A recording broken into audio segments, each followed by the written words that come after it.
চট্টগ্রাম বন্দর কর্তৃপক্ষের বাড়তি মাশুল আদায় ৩০ দিন স্থগিত করেছেন হাইকোর্ট। রিট শুনানি করে বিচারপতি কাজী জিনাত হক ও বিচারপতি আইনুন নাহার সিদ্দিকার সমন্বয়ে গঠিত হাইকোর্ট বেঞ্চ রোববার এই আদেশ দেন।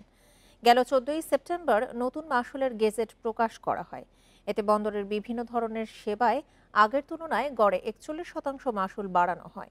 সবচেয়ে বেশি বাড়ে কন্টেইনার পরিবহনের মাশুল। আর ১৫ই অক্টোবর থেকে নতুন এই মাশুল বাস্তবায়নের জন্য ৩০ সেপ্টেম্বর বিজ্ঞপ্তি দেয় চট্টগ্রাম বন্দর কর্তৃপক্ষ।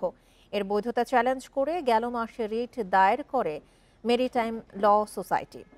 রোববার হাইকোর্ট বেঞ্চের শুনানিতে ১৪ই সেপ্টেম্বরের গেজেট এবং ৩০ সেপ্টেম্বরের বিজ্ঞপ্তি কেন আইন বহির্ভূত ঘোষণা করা হবে না তা জানতে চেয়ে রুল জারি করা হয়।